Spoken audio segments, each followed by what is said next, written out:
Before I got involved with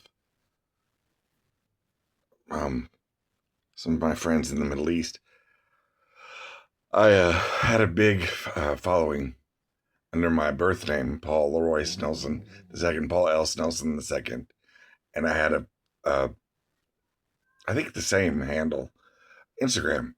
However, over time, I divorced pretty much all of my Western contacts, and I had long distance kind of image coded conversations with a lot of people of all different levels of culture.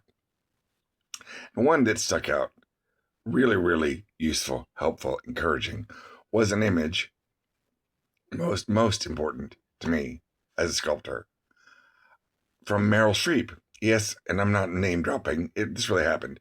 Meryl Streep, from her huge heart, shared with me and everybody, but it really hit me, the image of an open set of Russian, Scandinavian, or Ukrainian nesting dolls. We have the little kernel in the interior, and then a small cup, and then they gradually get larger, and it's like shields of spheres around the kernel. And I mention this because this really helped me in my journey of my faith, because I've studied more than one book. Imagine that. Yes, I've opened and studied more than one book, many books, and yeah, remember books. The books are really a wonderful invention. You can actually read the type at your own pace, and you can stop at any time, and you can write notes, and it stays static. It doesn't scroll, and it doesn't burn your eyes.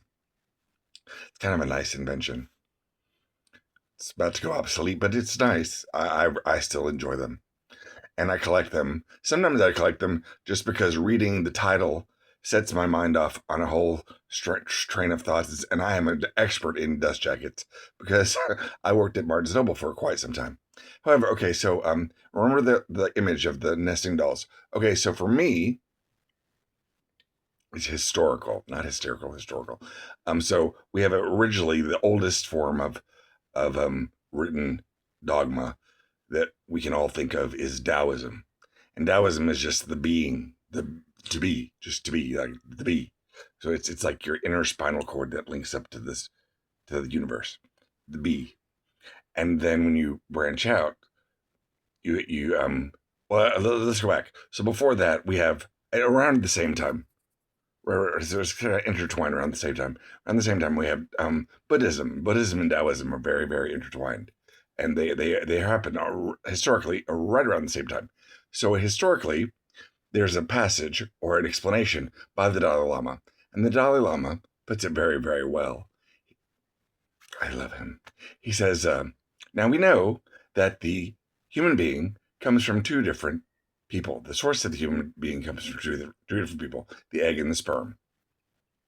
And once the egg and the sperm unite, and the mixed cell develops a consciousness, at that point, that cell then belongs to the consciousness. And the undertext, the underlying unspoken text, is that that being, that mixed cell with the consciousness, no longer belongs either to the sperm nor the egg." And that's the essence of universal responsibility and the power of individualism. And the next layer, which is to say, when you develop consciousness and language skills, you say, "I am. I think, therefore I am." And we know that in Latin and in French, "I am" is je suis.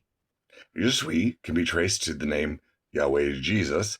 So therefore, since we really know that God doesn't really beget, but in this metaphor, if you want to go with the beget thing, then we're all sons and daughters of God, or none of us are.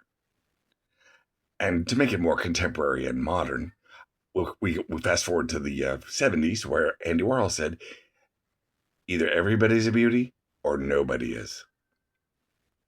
So we have the being, then the being thinks, and then therefore they are, and they declare, and then when they develop consciousness, they say, "I am, je suis, Jesus." And then the last shell for me was the Islamic faith, Islam. And in Islam, in chapter 3, verse 2, we read, "This is the holy book of God." And he also sent down the Torah and the Gospels. And for me, this links up more in alignment with the telematic embrace, which is all inclusive. It's kind of like this is like I don't have both hands because I don't have a tripod, so I'm holding the phone with my left hand. So imagine the world is in my hand, right? So it's this telematic embrace around the whole world. So it's inclusive because instead of pointing as we did in the white box that I grew up in, the fundamental faction of Christianity that I grew up in, which really, really did drill in the basic fundamentals very well. It was not totally unuseful. However, it spent a lot of time in meetings pointing out all the flaws of all the other sects of the faith. Whereas this was a really amazing revelation to me because it actually points out the other players and has a common ground. Because it says, and he also set down the Torah and the Gospels, which means, if you read the three texts, that doesn't mean that it's a fact that the three books actually agree up to the point where Lot and Abraham say, "Hey, you want the green land? Do you want the brown land? Or do you want the desert? Do you want the beach? Or do you want the luxury hotels?" No, I'm joking. But anyway, so that's basically my take on the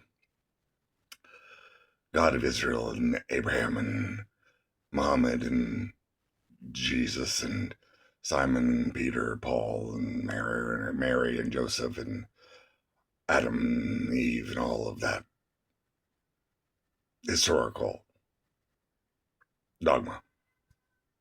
Thanks, Meryl, because you know everything, right?